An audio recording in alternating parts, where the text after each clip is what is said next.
బ్రాహ్మణులపై white house వాణిజ్య సలహాదారు Peter నవారో సంచలన వ్యాఖ్యలు చేశారు. ట్రంప్కు అత్యంత సన్నిహితంగా ఉండే అతి కొద్ది మంది వ్యక్తుల్లో పీటర్ ఒకరు. ఈయన చేసిన వ్యాఖ్యలు అటు అమెరికాతో పాటు ఇండియాలో కూడా పెను సంచలనంగా మారాయి. ఇంతకు ఆయన చేసిన వ్యాఖ్యలేంటి? బ్రాహ్మణులను ఏమన్నారు? ఏ సందర్భంలో ఇలాంటి వ్యాఖ్యలు చేయాల్సి వచ్చిందన్న దానిపై పూర్తి వివరాలు ఇప్పుడు తెలుసుకుందాం. పీటర్ వైట్ హౌస్ వాణిజ్య సలహాదారుగానే కాకుండా అమెరికా అధ్యక్షుడు డొనాల్డ్ ట్రంప్కు సహాయకుడు కూడా. ప్రస్తుతం అమెరికా ఇండియా మధ్య టారిఫ్ వార్ నడుస్తోంది. భారత్ రష్యా నుంచి చమురు దిగుమతి చేసుకుంటుంది. దీనికి కారణం అమెరికా ఎగుమతి దిగుమతులపై అదనపు సుంకాలు విధించడమే. అయితే ఈ చమురు దిగుమతిని అమెరికా వ్యతిరేకిస్తోంది. భారత్ చమురును ల్యాండరింగ్ చేస్తుందని అగ్రరాజ్యం ఆరోపిస్తుంది. ఈ క్రమంలోనే తాము విధించిన 50% టారిఫ్లను సమర్థించుకుంటోంది. ఈ క్రమంలోనే పీటర్ నవారో కొన్ని ఆసక్తికర సంచలన వ్యాఖ్యలు చేశారు. ఒక సామాజిక వర్గాన్ని ఉద్దేశించి ప్రస్తావించారు. ఇండియన్ చమురు శుద్ధి కర్మాగారాలు రష్యా నుంచి చమురును తక్కువ ధరకు దిగుమతి చేసుకుంటుందని అన్నారు. అంతటితో ఆగకుండా ఆ చమురును మరోసారి శుద్ధి చేసి అధిక ధరలకు ఇతర దేశాలకు ప్రాసెస్ చేస్తున్నట్టు తెలిపారు.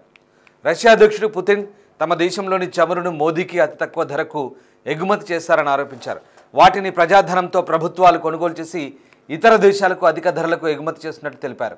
ఈ లావాదేవీల ద్వారా బ్రాహ్మణ కుటుంబాలు అధిక మొత్తంలో లాభాలు లబ్ధి పొందుతున్నట్లు సంచలన ఆరోపణలు చేశారు. ఓ వర్గం వారికి లాభం చేకూర్చేలా ప్రధాని మోదీ నిర్ణయం తీసుకున్నట్లు తెలిపారు. దయచేసి భారతదేశ ప్రజలు ఈ విషయాన్ని గ్రహించాలని కోరారు. ప్రస్తుత పరిస్థితులను అర్థం చేసుకోవాలన్నారు.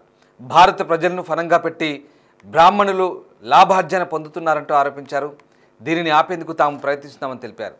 ఈ క్రమంలోనే టారిఫ్లు విధించినట్టు చెప్పారు. ఈ వ్యాఖ్యలు అమెరికా ఇండియాలో పెను సంచలనంగా మారాయి. అమెరికా చర్యలను కప్పిపుచ్చుకోవడానికి అదనపు సుంకాలను సమర్థించుకోవడానికి ఈ క్యాస్ట్ పాలిటిక్స్ చేస్తున్నట్లు కొందరు అభిప్రాయపడుతున్నారు. సాధారణంగా చమురును మన దేశంలో ప్రభుత్వం నుంచి అదానికి చెందిన ఆయిల్ కంపెనీలు కొనుగోలు చేస్తాయి. వాటిని శుద్ధి చేసి ప్రాసెస్ చేసి ఇతర దేశాలతో పాటు మన దేశంలో కూడా విక్రయిస్తాయి. అయితే ఇక్కడ అదాని బ్రాహ్మణ సామాజిక వర్గాన్ని కాదన్న విషయాన్ని గుర్తుపెట్టుకోవాలంటూ కొందరు సోషల్ మీడియాలో తమ అభిప్రాయాలను వ్యక్తం చేస్తారు.